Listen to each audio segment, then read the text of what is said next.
Canadians have long taken pride in their country being seen as a safe haven, a country that welcomes refugees, a place where troubled people can live, work and get health care while their bid to stay here is considered. But lately, it seems the welcome mat is not so welcoming. In an effort to deter abuse, the federal government has pulled back on benefits for some refugees. It's left them without any medical coverage, meaning they're now both unwanted and unwell. Carolyn Dunn has one woman's story. It is a rare moment of tranquility for Maria Morales and Ivan Nava, much like how the couple pictured their life in Canada when they moved from Mexico in 2009. They were trying to escape crime and violence in their home country, in a region of Mexico controlled by drug cartels and corrupt police. Amnesty International reports up to 15,000 gang-related murders in Mexico in 1 year. For reasons she still doesn't know, Morales' former partner, an architect and father to her now-grown son, was assassinated. They had tied him to a chair. They beat him. I never wanted to know more. It hurt me too much. Thugs started demanding money of Morales, following her in the streets. When she met Ivan a year later, she says the campaign of harassment continued against both of them. Our reason for being here is that there were people that scared me. They asked me for money, and because they knew Ivan was my boyfriend, they threatened me of getting rid of him or me. They fled to Canada, to safety, a fresh start. They applied for refugee status, and within months, both were working. Then, in the fall of 2011, during a night shift at Walmart, Morales began experiencing stomach pain and bleeding. Within weeks, the symptoms were too severe to ignore. In November, I went to work with bleeding, and the pain was so strong and unbearable. Ivan took me to the emergency at Rocky View Hospital. Imagine Morales' relief when, after a biopsy, she was diagnosed with fibroids, negative for cancer. She began the standard treatment. But 6 months later, doctors got a shock. They discovered during a hysterectomy, Morales not only had cancer, but it had grown well beyond her uterus. She was given a grim diagnosis, stage 4 cancer, much of it inoperable. Cuando empezó, yo no lo podía creer. I couldn't believe it. When they gave us the news, I felt so sad. I was with my husband and we hugged. We didn't know what to do. We couldn't believe it. Morales' doctors ordered a review of that first biopsy result, which, as it turns out, did show evidence of malignancy. The early stages of cancer were there all along. Somehow, the pathologist had simply missed it. In the 6 months it was left unchecked and without treatment, it grew from a disease present in just 2% of the tissue sampled to a highly invasive cancer. Morales' world, along with her hope for a safe and happy life in Canada, were shattered. But there would be even more bad news to come, and this time it came in a notice from the federal government. Effective June 30th, the government changed its interim federal health program. That program covered refugee claimants with health coverage, including medical, dental, and drugs.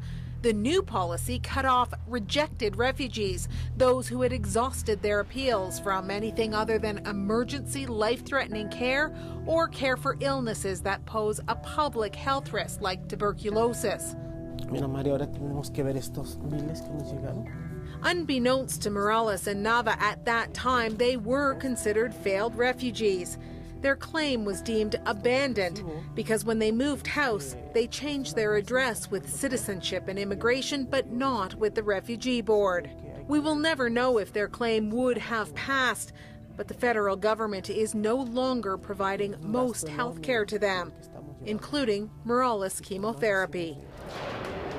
Immigration Minister Jason Kenney touts the changes as a popular measure that's going to save Canadian taxpayers $100 million over 5 years. And he says fix a system long vulnerable to abuse. The problem with the old, broken, dysfunctional refugee system that we're now replacing is that it created all sorts of incentives for false asylum claimants to stay in Canada for years, receiving generous social benefits, including comprehensive and even extended health benefits. So you're a refugee claimant? Dr. Ritika Goel says the new policy may have other, more dire consequences. It's a huge danger. I mean, it's really only a matter of time before a life is lost.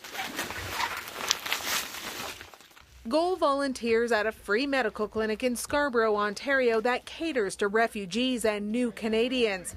She says the clinic's patient load has nearly tripled since the federal government changed its refugee health coverage. I think what's even worse is that there are probably going to be people who don't go to the hospital because they're afraid of getting that bill. We're talking about people waiting, essentially, like I said, people with high blood pressure not getting treated, waiting to have a stroke, people with diabetes not getting treated, waiting to have a heart attack. We're waiting for people to essentially die before we take care of them.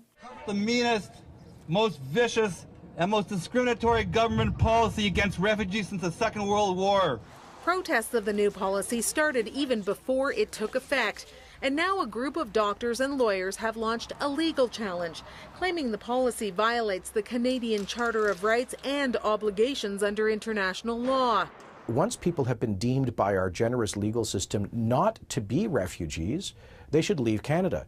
They don't get to sneak in through the back door, and we certainly have no obligation to force taxpayers to pay for their health coverage, let alone their extended and supplemental benefits. Jason Kenney starts with the wrong premise. He starts with the premise that refugee claims in Canada are bogus.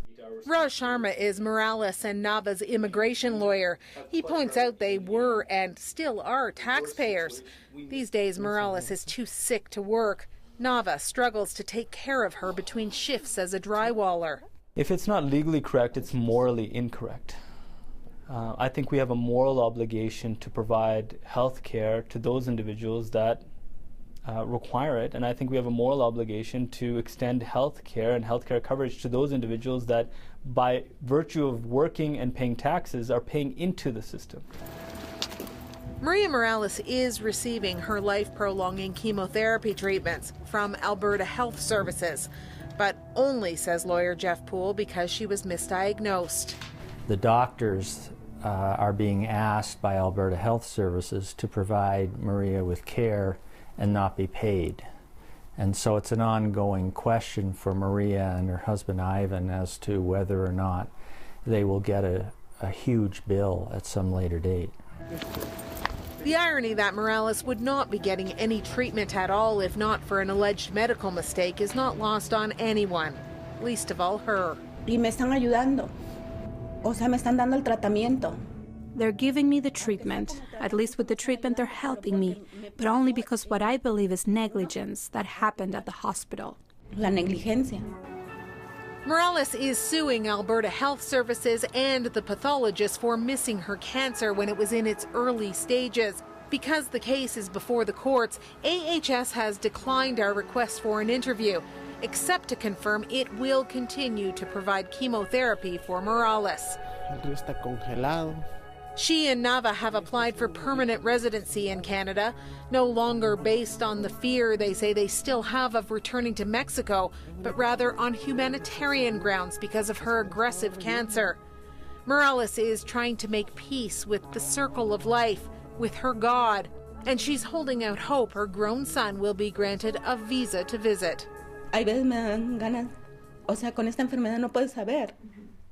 You see, with this disease, you can never know when I will die. This is what scares me a lot, not being able to see my son again. Carolyn Dunn, CBC News, Okotoks, Alberta. So how many refugees are there in Canada without health care coverage? The government doesn't track people leaving the country.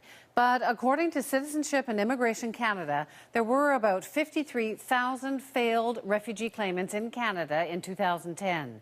That included 15,000 people ready to be removed from Canada and another 38,000 whose whereabouts were unknown.